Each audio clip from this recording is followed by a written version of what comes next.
Hi, everybody, and welcome to the Property AI Report. My name is Mal McCallion. I'm here with the weekly update on all things property and AI technology. We're going to be looking at Rightmove's results. We're going to be checking in on the latest models from OpenAI, that's ChatGPT 4.5. We're going to dive into Alexa Plus and understand a little bit more about what that means for all of us who've got those Alexas lying around that basically just give us the time and help us to understand what the weather's going to be. And also, we're going to be looking at actually Google's traffic drop and what that all means for us and for SEO. So, without further ado, let us get stuck into this week's top three stories. Move this week has revealed some strong results, as I think the city is calling it, with revenues up by 7%, profits up by 4%, number of agents up by 2%, which generally only means one thing, and that is that it is charging each and every estate agent, lettings agent, a ton more for the privilege of listing on the Rightmove site. A few quick stats for you. Essentially, Rightmove claims that its platform accounted for over 80% of all consumer time spent on UK property portals. That's a lot to do with the fact it's got so many pointless pages that you actually have to go through before you can get your search results. But anyway, the increase in average revenue per advertiser was up £93 to 1,524 per month. For estate agents, it's slightly less at 1,440, which may make you feel better if you're then looking over at the developers who are being charged 1,987. But even still, that is an absolute ton of cash. Total membership is up to 19,000 branches, with an extra 285 estate agent branches apparently jumping on board. So yes, it's really more of the same. If you've been here this time last year, the year before that, every single time it is pretty much the same story, and it's going to continue up until at least 2028, because Johan Svanstrom has told us in November 2023 that his 5-year plan is to increase estate agents' average monthly bills to £2,000. All right, so we are 1,440 of the way up there, and there's at least another 500 plus to come over the next, 3 years? So yeah, look, there's very little else to say about their particular strategy. I think a couple of interesting things that have come out over the course of the last few days. You may have heard Johan Svanstrom himself on the Today programme last Friday morning at 7:20. So if you haven't, then go back to the BBC iPlow and have a little listen. It's about 3 minutes of cringe, where essentially there's just a lot of umming and ahhing when asked directly how the portal can claim to have increased its value to agents and justify its price increases, etc. And for some reason, he just wasn't prepared for it. It seems it's really crazy, but yeah, worth a fascinating kind of looking through your fingers, hiding behind the sofa kind of interview. But yeah, look, this is more of the same. There is going to be a continued drive by Rightmove to do this, to then justify it, or indeed not justify it on the Today programme. And we've all just got to stop talking about Rightmove as being the place that you need to advertise to the market, to vendors, to landlords, because it's increasingly not true. And that feeds directly into our second story, which is all about Google's share drop. Okay, Google's share of search drop. There's been a lot of big reports coming out from significant organizations saying that essentially the links from Google have dropped by anything between 20 to 40%. One of the kind of standouts is a company called Chegg over in the States that is suing Google because it claims that its AI overview feature, if you go on now and you search for anything, then Google's at the very top of the search results now is taken up with AI overview, that is Google's summary of what essentially the other results on its pages are. And it generally tends to have a few kind of links directly off it. As so search engine optimization, which historically used to be, make sure you've got loads and loads of keywords in there, make sure it's discoverable by Google, make sure you put it on the first page, or if possible in the top 3 organic search results. That is being said to be dead.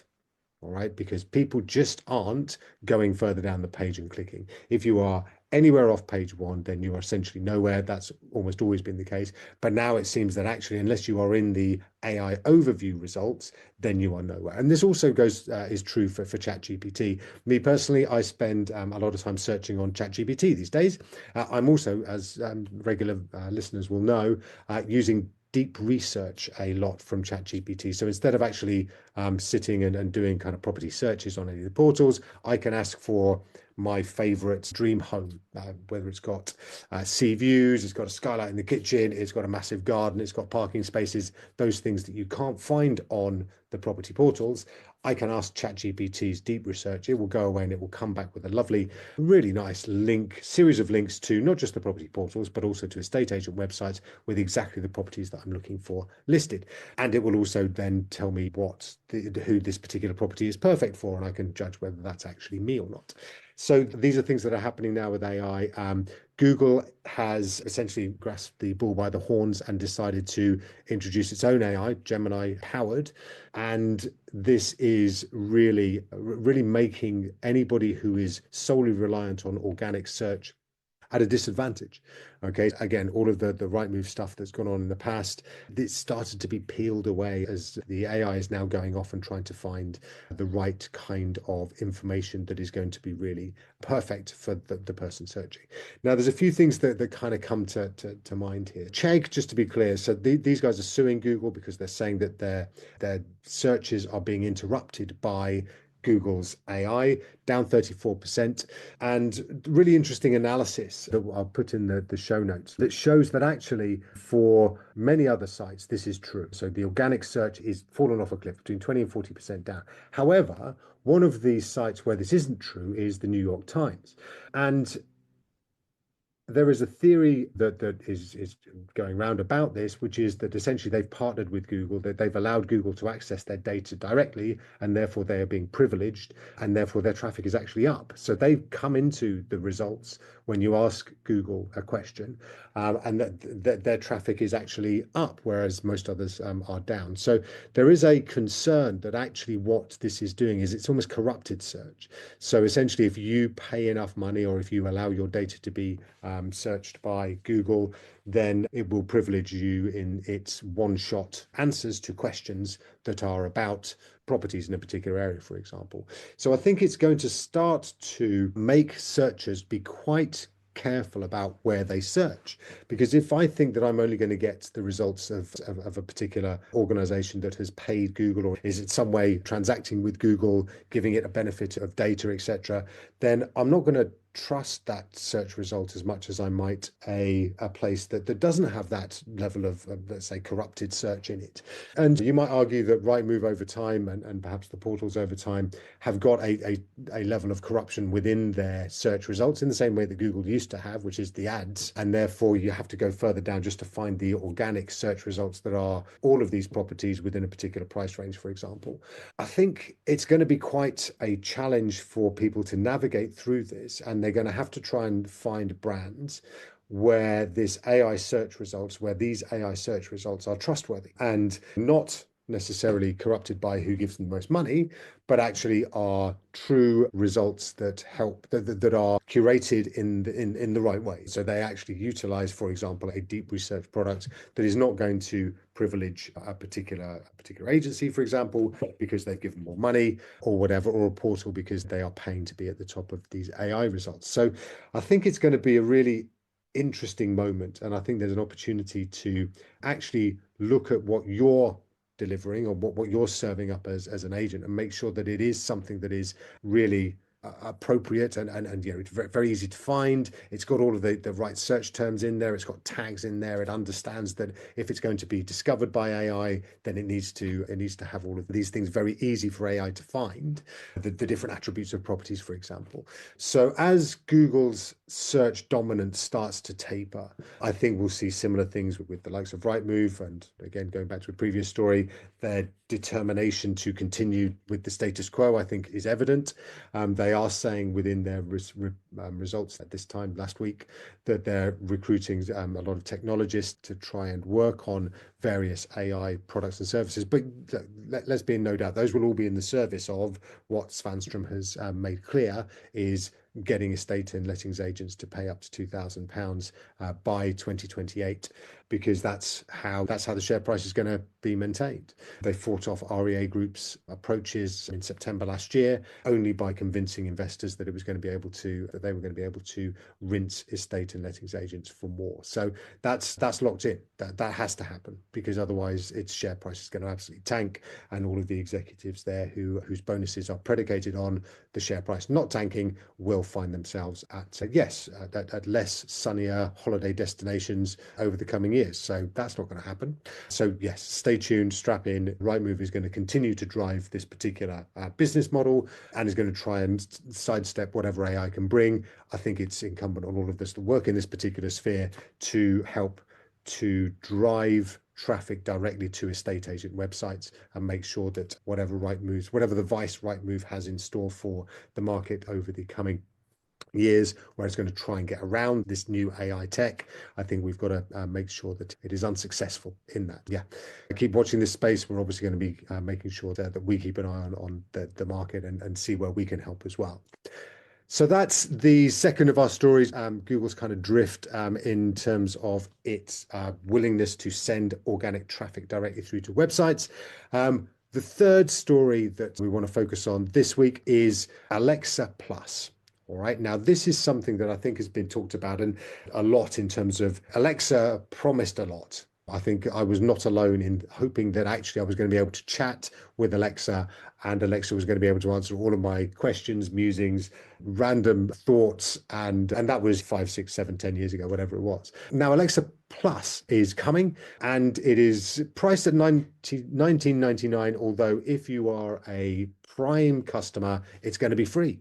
All right, for those of us that take Prime, because it brings the things that we need instantly. You're going to benefit now from Alexa Plus. And what Alexa Plus is, it's Anthropic's Claude 3.7 inside Alexa. All right, so that is one of the cutting edge, one of the frontier large language models, the kind of ChatGPT competitors, and it's going to be baked into your Alexa. So those pointless discs that you've got lurking around the house and have had for ages, that all you can do is ask it to set a timer for 3 minutes for your eggs or whatever, find out what the weather is. Now you're going to be able to ask it some really deep questions and it is going to go and find some deep answers for you. I think that seriously, what this does is this is going to allow Alexa to understand so much more about our households. All right, it's going to understand your voice versus your partner's voice versus your kids' voices versus the TV's voice. It's going to essentially listen in. All right, and for those of a more risk-averse nature, then listen up. It's going to be listening in at all times. And you probably have wondered, as I have wondered, how come when you start talking about going on holiday, suddenly you get all of these adverts on your phone for going on holiday. This is going to be that writ large, right? It is going to understand you and your family and your desires, the shape and size of your family, whether you are about to have a baby and therefore you might need to think about moving house. It's going to suggest and recommend things for you that almost before you even know that you really want them yourselves, right? And this is, if you think about it, this is always where it was going to end up, right? This is always where it was going to drive towards, which is understanding so much more about you and therefore anticipating your needs and being able to present you with options before you even have articulated that. Now, in many ways, this can be good, right? That actually, if it is understanding that I am going to need a particular type of property, and again, going back to our kind of dream home search, then it can really perhaps find the perfect property for us before we even know that it's something that we need. And again, I'm on record as believing that in many cases, people settle for substandard lives because they live in the wrong place. They live in the wrong house or they live in the wrong area. So this is going to help people to discover better ways of living, whether that is actually a new house or whether that is a new car or whether that is a holiday or whatever it is. But the flip side of that is it's going to know a lot about us. All right. And that data is going to be stored somewhere, in this case, at Anthropic and undoubtedly with Jeff Bezos at Amazon for Amazon's Alexa. What do we want to know that we can do with that data? And there's been a lot of mockery of the EU and its almost paternalistic over carefulness around data and what people can do, what these big businesses can do with our data. But it's worth knowing where it's going. And, that there may be a moment in time where we are perhaps a little bit grateful that we can use GDPR to limit what that data can be used for to the things that we want it to be used for. So I might want Alexa absolutely 100% to save me a lot of time thinking, asking for things when it actually knows that this is probably what I want. That's great. Obviously, then that being plugged into Amazon, because obviously Amazon owns Alexa, that's going to be amazing for that business. But I use Amazon. I'm sure millions and millions, I know millions and millions of people do. And that might just mean that thing is ordered more quickly, and that's fine. But I might not want Jeff Bezos to know that I'm feeling a little bit sad today, and actually I've just had an argument with the dog. Those things might not be things that I want to share with Mr. Bezos, and therefore I'm going to be able to restrict that information to only stuff that is commercial or commerce or transactional. So yeah, Alexa Plus is going to be quite incredible. I think it may, in many ways, become almost a default way of how AI is able to understand us, react to what we feel as well as what we say. And that I think is going to be quite groundbreaking. And a lot of other technology is trying to do the same. Again, I've spoken before about using this BE dot computer, which is a recorder that sits on my watch and I can turn on and off and it will record conversations that I have. It will record my day. It will understand what I'm doing, etc. But I can also turn it off. With Alexa, will you remember to turn it off? Probably not. And that probably means that you're going to find that throughout your household, there are listening devices in every room that is going to understand a lot about you as a family, possibly stuff that you don't necessarily want it to. But yes, how are you going to restrict that? And what's that going to mean for you and for us and for how we manage our lives going forwards? Again, people know I am a big fan of AI. I think that it has got the potential to be transformative in terms of just speed, people being able to do things much faster. And I think that this is going to be good. All right. I think that we need to be careful and we need to be able to turn it off when we want to. But I think it's going to really help us to harness the power of AI and build and create and work and live better as a result of the fact that this stuff is going to understand us and going to be able to help us in ways that we can't even almost imagine right now. Alexa Plus coming soon, not here yet. There's going to be a lot of talk, a lot of kind of theorizing around what it's going to mean. We're obviously going to be part of that as well. So yeah, stay tuned and see where we get to with it. We'll let you know as soon as it is up and running. All right, let's move into our quick fire round with a few very fast takes on other AI and property news that's been around this week. All right, so OpenAI has unveiled GPT 4.5. This is its Orion, is what it was called internally, and you may have heard that being referred to in terms of OpenAI.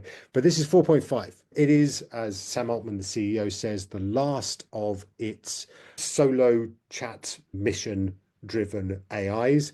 The next one, ChatGPT 5, it's only a few months away, apparently. It is going to be a combination. It's going to be a hybrid model. As Claude 3.7 Sonnet, for those listening in last week will know, was the first hybrid. It's going to not force you to choose, do I want reasoning or do I want just chat and an assistant? So ChatGPT 5 is going to combine those. 4.5, therefore, it's almost like a bit of a weird child in that it's an upgrade on ChatGPT 4.0, and it's huge and it uses a lot of compute and it's very expensive compared to the other models. But I've heard and what I've used it for has been very chatty and very friendly. It seems to be a lot more like Claude Sonnet in terms of its willingness to use humor, its general approachableness. I found it really nice. Is it a huge difference to 4.0? Not noticeably really, but it's good. And again, because I'm on the kind of highest tier of ChatGPT to get access to the likes of Deep Research and Operator, it's useful, it's helpful, but it is not a seismic shift in terms of my experience with ChatGPT or anything like that. So helpful, good, another kind of step up and another kind of, wow, this is incredible. But we've now been 2.5 years into ChatGPT. And yeah, it's certainly not a massive step up, unlike, for example, Deep Research or Operator, which we will talk about at length in coming weeks. So that's ChatGPT 4.5. Next, just wanted to duck into a quick story about the ability of the UK's councils to charge 100% council tax, double council tax on second homes, and what that's going to mean for those that have holiday homes and other additional homes in country locations. So there's a part of Wales where this has been announced that they are definitely going to use this. Cornwall and other areas too. So if you go to Perranporth on the North Cornish coast, many of the county's second homeowners are likely to nominate their children as the council taxpayers so that they can actually get the discounts or maintain the discounts that they have benefited from when having these second homes out in these country locations. It's going to initially, the expectation is that those that have second homes in these locations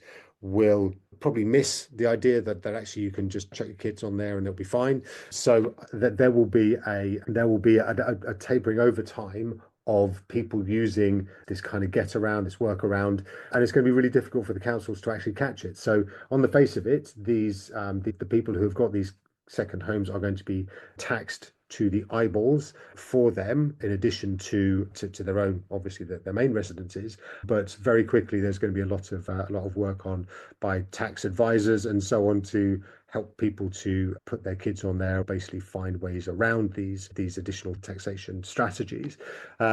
Again, I'm sure that once somebody has found a way around these, then there's going to be, the councils are going to find ways to try and limit that. So it's going to be a bit of cat and mouse over a period of time. But overall, I think from a community perspective over in these places, it's going to generate more revenue. It's probably going to end up with less empty housing over time. And that there will be ways that these councils will find to charge higher to those that aren't necessarily from the area or are going to be having these second homes. So I think it's going to be a story that will continue to evolve. But it was interesting to see that there is this move from those that have second homes to register their kids as being the owners of these properties to swerve some additional tax take from the local authorities. Next story: data centers on the moon. All right, there is a company called Lone Star Data Holdings that is sending a data center up to the moon, basically because it is cold up on the moon, and therefore these companies can save on cooling.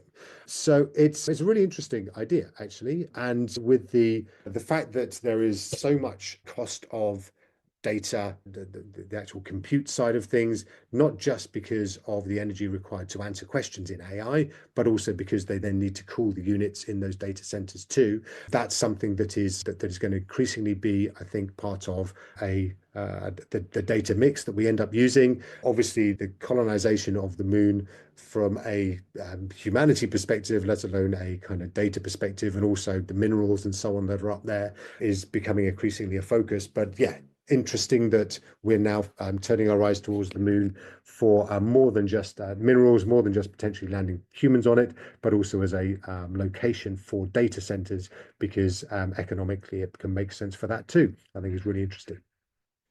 Okay, going back to some AI down here on Earth, we've got an album released last week by 1,000 artists, which is essentially just an album of 12 silent songs. There's absolutely no noise in it whatsoever. It is that there's the likes of Paul McCartney, Annie Lennox, Kate Bush, Damon Albarn, Elton John, various others who have basically created this album that is all about silence. And the reason for doing that is they think AI is going to nick all of their jobs. It's going to take their data, their voices, their creations, and synthesize it into the ability for the likes of Suno, Udio to create very good bits of music using their creations in the past. Now, you know, that it's hard to sympathize too much with these very rich musicians who have been able to essentially package up their creations and protect them over time and live off the earnings of from doing, in the case of ABBA, for example, I think however many albums they did, don't know enough about them, sorry, 4 albums, let's say, of however many tunes, and they've just rinsed that over time, and then they've created their Voyager big dome over in the east, over in the Olympic Village in London, where they've been able to leverage and live off the fact that they did some hard work very early on, and now they've just been able to leverage the royalties from those tunes for a long time.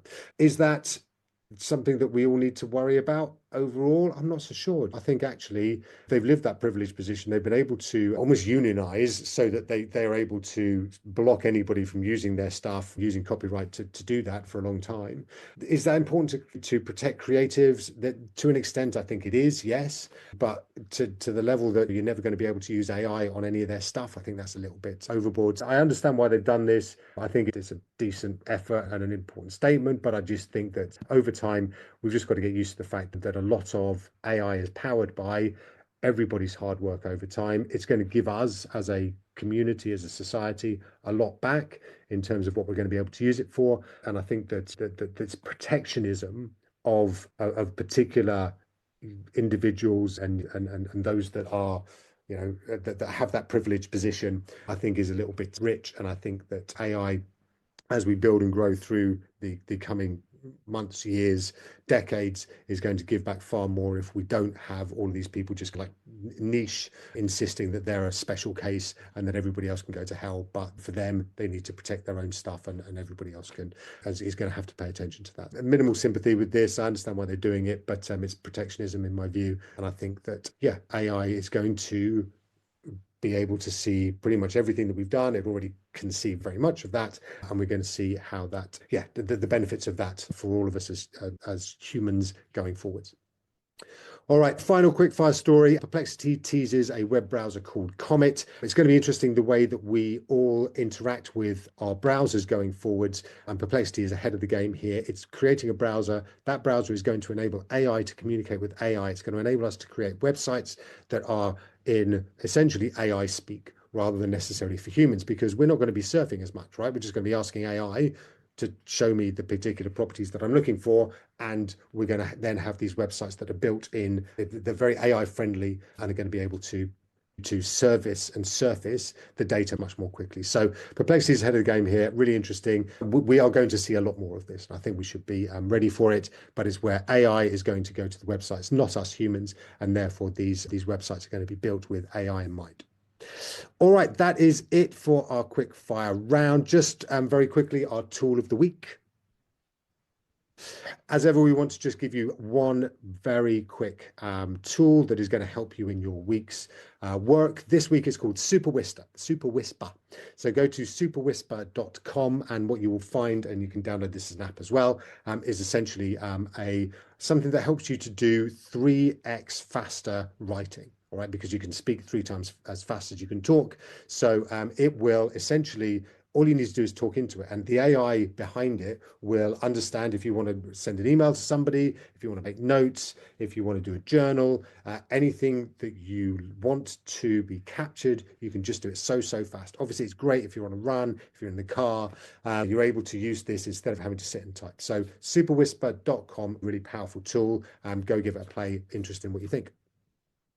All right, that's it for this week's Property AI Report. Thank you so much for tuning in. We'll be back again next week with even more on the Property AI inflection points, all the stories that you need to understand what is really important for us in the property game. My name is Mal McCallion. I'll see you next week. In the meantime, have a great few days and hopefully enjoy the sunshine. All the best. Take care. Bye-bye.